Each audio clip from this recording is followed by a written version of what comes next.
నమస్తే. Open talk with Munjeti ప్రోగ్రామ్కి స్వాగతం. ఈరోజు మనతో పాటు స్టూడియోలో commando chief editor Munjeti Ramarao గారు ఉన్నారు. ఆయన అడిగి నక్సలిజం దాని గురించి తెలుసుకునే ప్రయత్నం చేద్దాం. సార్ నమస్కారం. నమస్తే అండి. సార్, మావోయిస్టులు, నక్సలైట్స్ రకరకాల పేర్లు వాళ్ళకు ఉన్నాయి. ఇప్పుడు అసలు ఈ జనరేషన్కి అసలు వాళ్ళంటే ఏంటి అనేది కూడా మీనింగ్ అనేది తెలియదు. నెక్స్ట్ ఇంకోటి అంటే 50-60లో ఉన్న వాళ్ళకి వాళ్ళు తెలుసు. కానీ ఇప్పుడు అంతరించే టైంలో అసలు వాళ్ళ గురించి తెలుసుకోవాలంటే ఎలా సార్? ఇప్పుడు నిజమండి, మంచి ప్రశ్న. ఎందుకంటే ఈరోజు వీళ్ళు లొంగిపోతున్న నాయకుల పేర్లు చూస్తుంటే, వాళ్ళ చరిత్ర చూస్తుంటే గొప్ప గొప్ప లీడర్స్గానే మనకి పతాక శీర్షికలు వస్తున్నాయి. పతాక శీర్షికలు వస్తున్నప్పుడు టీవీలో, పేపర్లో అంత పెద్ద వార్తని ఈరోజు యూత్ చూస్తుంటే ఇదేంటి అన్న ప్రశ్న ఖచ్చితంగానే కనిపిస్తుంది. అంటే చిన్న మీకు అర్థం కావడం కోసం చెప్తున్నాను, పోలికేమీ కాదండి. ఇప్పుడు మన భారతదేశానికి ప్రజాస్వామ్యం బ్రిటిష్ వాళ్ళ నుంచి మనం తీసుకున్న తర్వాత ఒక రాజ్యాంగ నిర్మాణం జరిగింది. మన ప్రజాస్వామ్యం ఏర్పడింది 1956 తర్వాత. ఇప్పుడు దీని వెనక ఒక పోరాటం ఉంది, స్వతంత్ర పోరాటం ఉంది, 200 సంవత్సరాల పోరాటం ఉంది. భగత్ సింగ్ పోరాడారు, సుభాష్ చంద్రబోస్ పోరాడారు, మహాత్మా గాంధీ, జవహర్లాల్ నెహ్రూ వీళ్ళు పోరాడారు. చివరికి స్వతంత్రం వచ్చేటప్పటికి ఎవరి ద్వారా సంక్రమించింది మన స్వాతంత్రం అంటే మహాత్మా గాంధీ పేరు చెప్తాం. అవును. ఇప్పుడు ఆయన ప్లేస్లో ఆయన కాకుండా భగత్ సింగ్ వచ్చారనుకోండి, అప్పుడు రాజ్యాంగం ఎలా ఉంటుంది? ఫైటింగ్ మోడ్లో ఉండేది, ఇలా ఉండదు కదా. అలాగే సుభాష్ చంద్రబోస్ ద్వారా మనకి అధికారం వచ్చింది అనుకోండి బ్రిటిష్ వాళ్ళ నుంచి, అప్పుడు రాజ్యాంగం ఎలా ఉంటుంది? ఇలా ఉండదు కదా. సో అంటే ఒక భావజాలం, ఆ భావజాలంలోనే నక్సలిజం ఇంకొక భావజాలం. సింపుల్గా చెప్పాలి అంటే ప్రభుత్వం వేరు, అంటే డెమోక్రసీ ప్రభుత్వం వేరు, ఇప్పుడు నక్సలిజం వేరు అంటున్నారు. ఎస్ అండి. ఎలాగంటే ఇప్పుడు భారత రాజ్యాంగాన్ని వాళ్ళు యాక్సెప్ట్ చేయరు. ఇప్పుడున్న భారత రాజ్యం ఎలా నిర్మించబడిందో దాన్ని వాళ్ళు అంగీకరించరు. ఈ ప్రాసెస్లో ప్రభుత్వం ఏర్పాటు చేయడాన్ని వాళ్ళు ఇష్టపడరు. అంటే ప్రభుత్వం హింస ద్వారా ఆక్రమించుకొని ప్రజలకు సేవ చేయాలన్న భావజాలమే వాళ్ళది. అంటే అందరి ఉద్దేశం సొసైటీకి సర్వీస్ చేద్దామనే, కానీ ఆ అధికారం చేయించుకునే ఆ దారిని చూసారా, ఆ దారి హింసాత్మకంగా జరగాలనేది నక్సలైట్లు కోరుకుంటున్నారు. ఇప్పుడు ఏంటి మన దగ్గర ఉన్నది ఏంటి? పెట్టుబడిదారీ వ్యవస్థ ఉంది. అంటే ఏంటి? ఇండస్ట్రియలిస్ట్ వస్తున్నారు, పొలిటీషియన్స్ వస్తున్నారు, అలాగే కోటీసులు వస్తున్నారు. ఇంకా చెప్పాలంటే తెల్ల చొక్క వాళ్ళంతా వాళ్ళే కదా. సో వీళ్ళ వల్ల ఈ సొసైటీ లాభం రావట్లేదు, ఈ సమాజానికి మేలు జరగట్లేదు, మేము వస్తే ఇంతకంటే బాగా చేయగలం, ఉద్ధరించగలం అన్న యాంగిల్లో ఈ మావోయిస్టులు కావచ్చు, అంతకుముందు నక్సలైట్లు కావచ్చు, వాళ్ళ ఉద్దేశం అది. అంటే హింస అంటే ఎవరి మీద హింస? ఈ రాజ్యాంగం మీద హింస, రాజ్యం మీద హింస, ఇప్పుడున్న రాజ్యం మీద హింస. సో వీళ్ళని అంతమొందించి అధికారాన్ని చేజిక్కించుకొని ఈ సొసైటీని రూల్ చేద్దామనేది వాళ్ళ భావజాలం. దట్ ఈస్ వాళ్ళ కోరుకునే మావోయిస్టులు, నక్సలైట్లు కొన్న ఉద్దేశం. అయితే ఆ క్రమం మంచిదే కదా, ఆలోచన మంచిదే కదా, మరి ఎందుకు సక్సెస్ కాలేకపోయారు? కానీ మరి ఇప్పుడు వాళ్ళు ఎందుకు సక్సెస్ అవ్వట్లేదు అన్నది సరే, అది పక్కన పెడితే ఇప్పుడు మరి అమిత్ షా కూడా కొన్ని వ్యాఖ్యలు చేశారు సార్. నక్సలిజాన్ని అంతమొందించాలి, సో వాళ్ళది రూపం అనేది లేకుండా చేయాలి మార్చి వరకు అనేది కూడా తను కొన్ని వ్యాఖ్యలు చేశారు. మరి దాని మీద ఏమంటారు? అంటే ఇప్పుడు అమిత్ షా అంటే మన డెమోక్రటిక్ సిస్టంలో ఆయన ఒక అధికార పార్టీకి హోమ్ మినిస్టర్గా ఉన్నారు. వాళ్ళకి నక్సలిజం అనేది శత్రుత్వ భావమే కదా. సో అంటే ఏంటి? మన అన్రెస్టెడ్ అంటే మన అశాంతికి కారణమవుతున్న ఇజం అది వాళ్ళ దృష్టిలో, ప్రభుత్వం దృష్టిలో. అది అమిత్ షానే చెప్పాల్సిన పని లేదు. కేంద్ర ప్రభుత్వమైనా రాష్ట్ర ప్రభుత్వమైనా నక్సలిజాన్ని ఎప్పుడో బ్యాన్ చేసేసాం, దాన్ని రద్దు చేసేసాం, అది ఉండకూడదని. సో దాన్ని వద్దనుకున్నప్పుడు ఎవరన్నా చేస్తే అది నేరస్తుల కింద లెక్క. వాళ్ళని మనం ఏం చేయాలి? మనం కూడా కాల్చి చంపాల్సిందే. అంటే ప్రభుత్వానికి వ్యతిరేకంగా జరుగుతున్న పోరాటాన్ని ప్రభుత్వం హింస ద్వారా చేజిక్కించుకోనుకుంటున్నప్పుడు ఈ అహింస ద్వారా ఏర్పడిన ఈ ప్రభుత్వం వాళ్ళ మనుగడని ఖచ్చితంగా ప్రశ్నిస్తుంది. ఆ ప్రశ్నించే ప్రయత్నంలో భాగంగానే ఈ నక్సలిజాన్ని పూర్తిగా అందరిస్తే తప్ప ఈ దేశాన్ని మనుగడ లేదనేది గట్టిగా భావించిన పార్టీ భారతీయ జనతా పార్టీ. దాంట్లో అమిత్ షా గారు ఇంకొంచెం సీరియస్గా తీసుకొని 2026 మార్చి కల్లా దాన్ని అంతం చేయిస్తాం, ఇండియాలో నక్సలిజం లేని అంటే మావోయిజం లేని సొసైటీని ఏర్పాటు చేస్తానని ఆయన సంకల్పించారు. ఆల్మోస్ట్ పెద్ద పెద్ద వాళ్ళంతా లొంగిపోయారు, ఒకరిద్దరు కొంతమంది హతులయ్యారు. ఆల్మోస్ట్ దేశంలో నక్సలిజం అంతరించే స్టేజ్లోనే ఉంది. మన జనాల్లోనే కలిసిపోయి జీవిస్తున్నారు అని అంటారు కదా. ఇప్పుడు అంతా జనజీవన స్రవంతో కలిసిపోయారు. జనజీవన స్రవంతో కలిసిపోతూ వాళ్ళు ఏం చేస్తారు? ఉద్యోగాలు చేసుకుంటారా, లేదు వయసు మళ్ళిన తర్వాత ఇంట్లో క్షేమంగా కూర్చుంటారా? ఎందుకంటే ప్రభుత్వం కొంత డబ్బులు ఇస్తుంది కనుక. లేదు మళ్ళీ ఇక్కడే మనం రాజకీయంగా మళ్ళీ ఏమైనా ప్రభుత్వం ఏర్పాటు చేయడంలో భాగంగా ఈ మన వ్యవస్థని, అంటే మన ప్రజాస్వామ్య వ్యవస్థలో మమేకమై ఈ రకంగా మళ్ళీ ఎలక్షన్లో పోటీ చేసి ఆ రూట్లో మళ్ళీ రావాలని ఆలోచిస్తారా అనేది మనం ఇంకా క్లారిటీ లేదు. కొంతమంది ఏమంటారు, మేము రాజకీయాల్లోకి వస్తాము, రాజకీయ మనుగడ ద్వారానే మేము మా జీవనం కొనసాగిస్తానంటున్నాను. అదైతే ఒక రకంగా మంచిదే, అలా మనం కావాలనుకుంటుంది అదే.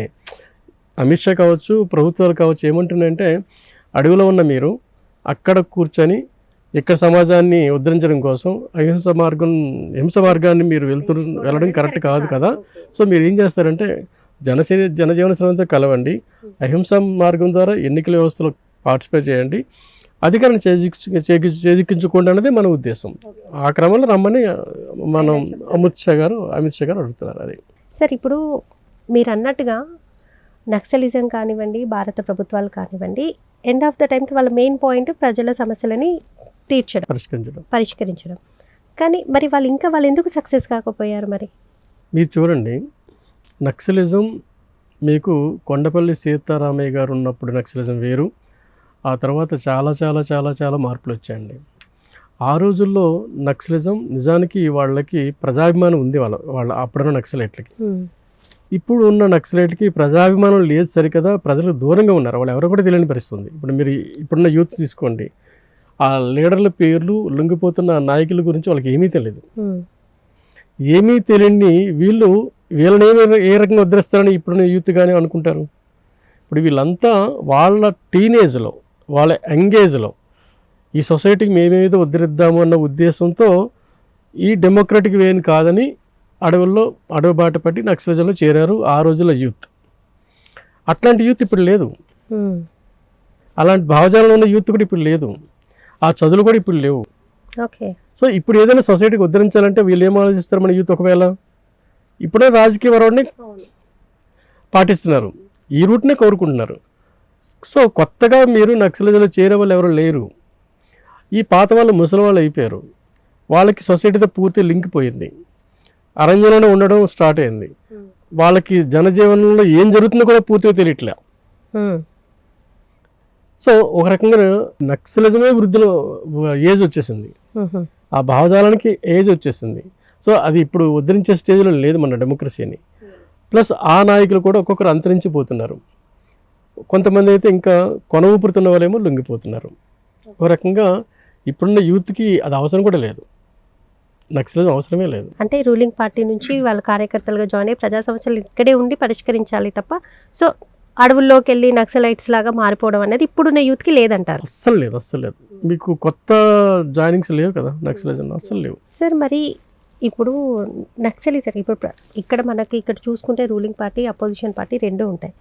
మరి నక్సలిజం లేకపోతే ఈ రాజకీయ పార్టీలది అవినీతి పెరిగిపోతే ఎలా? మరి మీరు నిజమేనండి, మీరు ఒక 2 decades బ్యాక్ మన రాజకీయ నాయకులు, ఎమ్మెల్యేలు కావచ్చు, మినిస్టర్స్ కావచ్చు, వీళ్ళెవరు కూడాను హైదరాబాద్ వదిలి మిగతా జిల్లా ప్రాంతాల్లో, మండల ప్రాంతాల్లో పర్యటించలేని పరిస్థితి ఉండేది. ఎందుకంటే నక్సలైట్ భయం ఉండేది, వాళ్ళు కాల్చి చంపేస్తారన్న విపరీతమైన భయం ఉండేది నాయకుల్లో. నిజంగానే అలాంటి అనేక కేసులు జరిగాయి. సో ఎవరు కూడాను 2 రకాల ఇబ్బందులు జరిగేది రాజకీయ నాయకులకి. ఒకటి, అవినీతి చేయాలంటేనే భయపడేవాళ్ళు. ఓకే, ప్రజల దగ్గరికి వెళ్దాం అనుకుంటే వాళ్ళు మనల్ని చంపేస్తారేమని ఒక కంగారు భయం ఉండేది. దాంతో గెలిచిన తర్వాత కూడా ప్రజల దగ్గర వెళ్ళలేని పొజిషన్ ఉండేది. ఓకే, అంటే వాళ్ళు చేసే అవినీతి వలన అది అంటే ఎంతో కొంత ఉంటుంది కదా. అవును, అవినీతి చేసినా చేయకపోయినా ఈ వ్యవస్థను వ్యతిరేకిస్తున్నారు కదా నక్సలైట్లు. ఈయన మంచి నాయకుడు కావచ్చు, కానీ వ్యవస్థలో ఉన్నాడు కనుక ఆయన శత్రువే. ఫస్ట్ నక్సలైట్కి 2 శత్రువులు, ఒకటి వ్యక్తి శత్రువుడు ఉన్నాడు, వ్యవస్థ కూడా శత్రువే. సో ఇతను ఒకవేళ మీరు మంచి ఎమ్మెల్యే అనుకోండి, కానీ ఈ వ్యవస్థనే వాళ్ళు వ్యతిరేకిస్తున్నారు కనుక మీరు ఆయన శత్రువే. సో ఆ రకంగా కూడా మిమ్మల్ని అంతమంది ఇస్తున్నారు. అసలు మీరు అవినీతి ఎమ్మెల్యే అనుకోండి, మీరు డబల్ ఎనిమిది. డబుల్ అవును, భయపడాల్సి. సో ఇలాంటి పరిస్థితుల్లో ఆ రోజుల్లో ఏంటంటే చాలామంది అవినీతి దూరంగా ఉండేవాళ్ళు నాయకులు. నిజంగా చెప్పాలంటే చాలా చాలా దూరంగా ఉండేవాళ్ళు. కొన్ని పరిస్థితుల్లో ఒక మంచి నాయకులు మనకి ఇప్పుడు శ్రీపాద గారు ఉన్నారు, మన ఇప్పుడు మినిస్టర్ గారు నాన్నగారు అనుకుంటాను, ఆయన్ని హత్య చేశారు. ఆయన మంచి నాయకుడు. అప్పుడు నక్సలిజం మీద వ్యతిరేకత ఏర్పడింది. సో అలాంటి వాళ్ళు కూడాను నక్సలైట్లు మంచి వాళ్ళు చంపడం వల్ల వాళ్ళ వ్యవస్థ శత్రువులు కాబట్టి చంపుతూ వాళ్ళు నష్టపోయేవాళ్ళు. అయితే ఇప్పుడు వాళ్ళు లేరు కనుక మళ్ళీ అవినీతి పెరిగిపోతుంది కదా అని మీరు అంటున్నారు. ఆ భయం కూడా ఉండదు కదా సార్? ఉండదు, నిజమే. కానీ ఇక్కడ అవినీతి చేస్తే భయపడేది ఇప్పుడు చట్టాలు ఉన్నాయి కదా. మీరు కేసు పెట్టారనుకోండి, ఇప్పుడు ఇవన్నీ ఎందుకండి? కాళేశ్వరం నడుస్తుంది, కాళేశ్వరంలో ఏదో అవినీతి జరిగింది. మరి ఇప్పుడు సెంట్రల్ గవర్నమెంట్ కానీ స్టేట్ గవర్నమెంట్ కానీ ఈ రెండు ప్రభుత్వాలు కూడాను కాళేశ్వరం మీద ఒక కమిటీ వేస్తున్నారు, నెక్స్ట్ ఒక కేసులు వేస్తామంటున్నారు. లేదా సిబిఐ కోరుతుంది, స్టేట్ గవర్నమెంట్ సెంట్రల్ గవర్నమెంట్ కూడా ఆలోచిస్తుంది. సో ఇవన్నీ అంటే ఒక వ్యవస్థ, ఈ వ్యవస్థలోనే ఉంది కదా అవినీతిని అంతం చేయడానికి. ఈ వ్యవస్థలో కూడా కొన్ని ఉన్నాయి, ఆ రూట్లో మనం వెళ్ళాలి. ఈ వ్యవస్థలో ఉన్నాయి, కానీ అది ఎంత టైం సార్? ఇమీడియట్గా తీర్పు జరుగుతుందా అంటే జరగదు, ఒక లాంగ్ టర్మ్లో ఉంటుంది. ఇంకోటి ఆ టైంలో నెక్స్ట్ 5 yearsకి ఎలక్షన్స్ వస్తూనే ఉంటాయి. ఈ రూలింగ్ పార్టీలో ఉన్నప్పుడు అపోజిషన్ పార్టీలో కేసులు పెట్టడం, ఈ పార్టీ మళ్ళీ రూలింగ్ పార్టీలో, అంటే ఏ పార్టీ పర్మనెంట్ కాదు. సో అటు ఇటు మారుతూనే ఉంటాయి. కానీ ఇలాంటి తీర్పులు మళ్ళీ ఎప్పుడు వస్తాయి మీరు అన్నట్టు? అంటే మీరు ఇప్పుడు నక్సలిజంలో వచ్చే తీర్పులు ఏవైనా ఉన్నాయంటే అవి రచ్చబండి తీర్పులు అండి. వాటి వెనక రీసెర్చ్ ఉండదు, వాటి వెనక ఒక చర్చ ఉండదు. చర్చ రీసెర్చ్ లేకుండా ఆరోపణల మీద తీర్పులు ఇవ్వడం అనేది కరెక్ట్ కాదు కదా. ఇప్పుడు ఒక అతను అవినీతి చేశాడని ఒక ఆరోపణ ఉంది, అతను నిజంగా చేయలేదు, కానీ 10 మంది అంటున్నారు ఏదో చేశాడని. అతను చంపిస్తే ఏమవుతుంది? ఇక్కడ వ్యవస్థ కుప్పకూలిపోతుంది కదా. సో మన డెమోక్రసీలో, మన న్యాయ వ్యవస్థలో ఈ చర్చ రీసెర్చ్ ఉంటుంది. నిజంగా అవినీతి చేసామా లేదా? ఇప్పుడు ఈరోజు మీరు టాప్ న్యూస్ ఏముంది? ఢిల్లీ మద్యం కేసు ఉంది. మనం అందరం నమ్మాం, ఓకే ఇందులో ఏదో ఘోరం జరిగిపోయింది, కొన్ని 100 కోట్ల రూపాయలు వీళ్ళు సంపాదించుకున్నారని అనుకున్నాం. తీర్పు వచ్చిన తర్వాత ఏం జరిగింది? ఓహో ఇందులో ఏమీ లేదా. సో రీసెర్చ్ జరిగింది కదా. ఆ రీసెర్చ్ లేకుండా అదే దీన్నే ఒకవైపు నక్సలిజం వైపు వెళ్ళిపోదాం. సో వాళ్ళు ఏం చేస్తారు?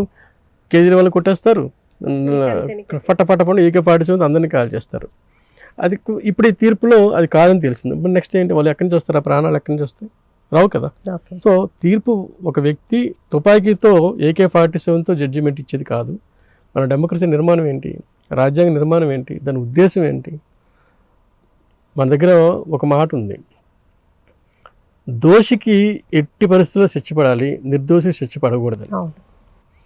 ఒకవేళ ఎట్టి పరిస్థితుల్లో కూడాను నిర్దోషి అనేవాడు శిక్ష పడకూడదనే వ్యవస్థ మనం పనిచేస్తుంది. అంటే 100 దోషులు తప్పించుకున్నా ఒక్క నిర్దోషికి కూడా. కాబట్టి నిర్దోషి గురించి మనం ఆలోచించాలి తప్ప దోషి గురించి కాదు ప్రస్తుతానికి. సో ఇక్కడ ఏంటి, వాళ్ళు దోషి గురించి ఆలోచిస్తారు, నిర్దోషి గురించి కాదు కదా. సో వ్యవస్థ నిర్మాణం ఎక్కడి నుంచి అయితే గ్రామ పంచాయతీ సర్పంచ్ నుంచి ప్రధానమంత్రి వరకు ఈ నిర్మాణం ఏదైతుందో ఈ నిర్మాణాన్ని వాళ్ళు వ్యతిరేకిస్తున్నారు. వ్యతిరేకించడం వల్ల సమాజం నుంచి పూర్తిగా దూరం అయిపోయారు. ఆ భావజాలం బాగా పాతబడిపోయింది, అది టెర్మినేట్ అయిపోయింది. కనుక ఇప్పుడున్న యూత్కి అది కనెక్ట్ అవ్వదు, మేధావులకి కనెక్ట్ అవ్వదు, ప్రజాస్వామ్యవాదులకి కనెక్ట్ అవ్వకపోవడంతో వాళ్ళు తప్పనిసరిగా లొంగిపోవడం జరుగుతుంది అనమాట. సో ఈ సొసైటీకి ఈ నక్సలిజం కానీ మావోయిజం కానీ అవసరం లేదండి. ఓకే సార్, చాలా చక్కగా చెప్పారు సార్ నక్సలిజం గురించి. Thank you sir.